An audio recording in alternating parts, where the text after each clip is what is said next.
Hi everyone, welcome. I'm down here in my wormery, and this little container that you see here is it's my newest system. This is where I've now got my mixed worm population, and the reason they're in such a small container is because we had a little bit of a mishap in the last container that these little guys used to live in. Basically, I came into the system one day and there was just a huge die-off, dead worms all over the place. We didn't really know what to do, so we attempted to migrate the worms out of the material. I guess the main concern being that if we tried to somehow haul them out, we would most likely leave behind a great number of them. And I also thought that there might also still be some cocoons in their castings. So I figured if we were to just let this stuff sit a little while, maybe the cocoons would hatch, we'd have some babies to recoup the lost numbers. So after 31 days of giving them a escape route out of the material that seemed to kill off a large part of the population, we did a haul out. And I got to tell you, I think it didn't take 31 days for that material to get evacuated. I got a feeling the worms, were probably out of there within a day or two.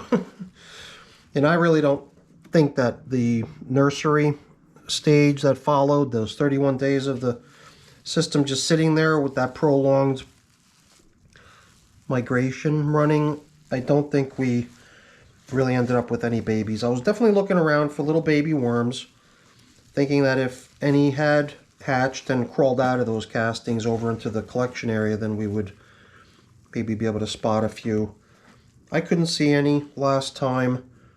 But luckily the adult worms that we were hauling out all seemed to be in really good shape. They're nice and plump and shiny and pretty active, luckily.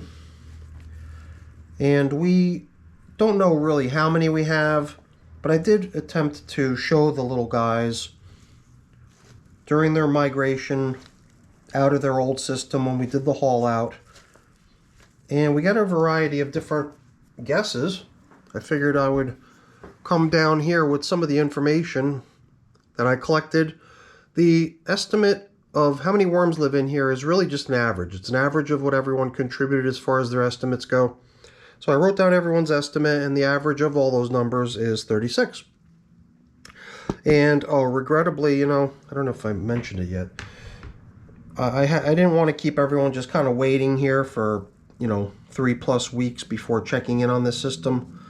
I did have an intention 10 days ago to check in on the system. I mean, I did check in on the system. I fed the system. I was in here, and regrettably I had put my trust into one of my older action cameras, thinking that I would just dust it off and bring it down here and film that video with that old camera, and it really let me down. I lost all the footage that I thought I had filmed during that check-in 10 days ago in here.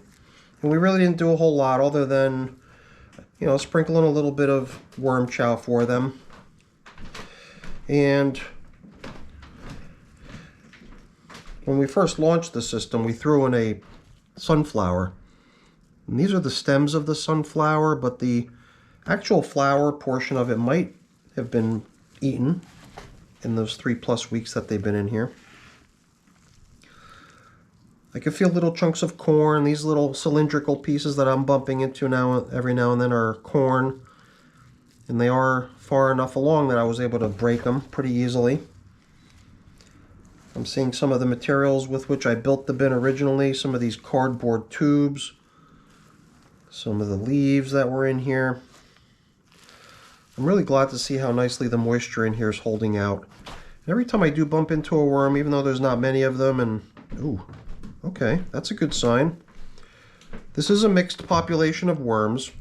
It's supposed to be red wigglers, European night crawlers, and blue worms in here. And I think we just stumbled on a couple of the red wigglers that are attached to each other and mating. It does feel to me like I was a little bit too rough with these guys, and I think I think I interrupted what they had going on there. It's unfortunate. Hopefully there was enough time there for you know, fertilization to occur. Oh, there's a cocoon. That's a good sign. A lot of times when there's light colored stuff in the bin, like these leaves and stuff floating around, it's difficult to see cocoons. They just blend right in. But it was kind of nice to see one right there. It's funny, in the olden days I would never ever see them. Maybe I just didn't even know what I was looking for.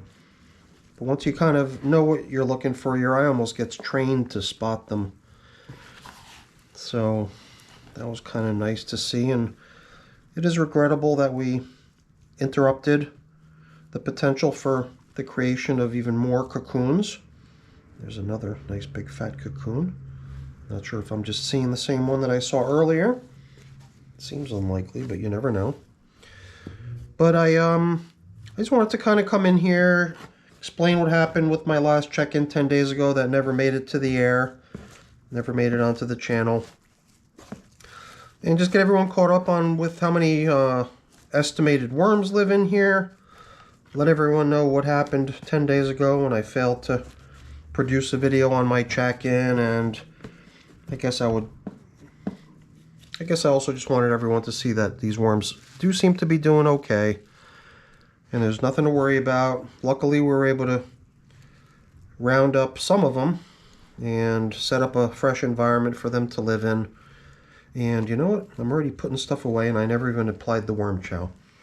I got this worm chow that I make out of whatever I have handy. I mean, this is mostly seeds and nuts and grains and stuff, you know, whatever I've got around. And this stuff, I attempted to really make it very fine consistency. So I actually blended it twice. So I put it into the little blender, let it whirl around for a while, and then I put it aside and I kept processing more and more. And then when I had a whole batch, I ran through the entire batch a second time to just make sure it's all nicely ground up. And I like the consistency. It's got this nice powdery consistency. It's pretty tricky too, because this mix actually does include stuff like the you know, like a mixed nut arrangement. There's all kinds of stuff in here: almonds, cashews, mainly cashews, Brazil nuts, hazelnuts, peanuts, I think. A whole bunch of stuff that my buddy left on his boat over the winter, and when he was cleaning things out, he just didn't trust that they would still be okay. So he made a contribution to the wormery. I've been steadily doing away with that stuff just by grinding it up and including it in my worm chow. But the stuff really clumps up and it wants to turn into almost like a paste, like peanut butter. So I need to use a pretty good amount of diatomaceous earth to make sure the stuff doesn't clump. And the stuff works really nicely. So this stuff actually does have a fairly high concentration of diatomaceous earth blended in to keep the clumping from happening. And it is kind of nice the way it works, because it really makes everything nice and powdery. So I was even thinking maybe we put some right onto these top covering paper and see what happens. I got a feeling with the moisture circulating beneath the plastic, they're going to just gobble up this paper with all this worm chow attached to it. So it might not seem like a huge feeding, but don't forget, all the leaves, all the paper, everything in the system is all food for them. So even if they eat up the worm chow I gave them, they'll certainly have more to eat. They're surrounded by their food. So that's our mixed worm population. On day 23, slowly recovering, I would think, but the sign of mating and the sign of cocoons is all good positive stuff. So I really can't complain.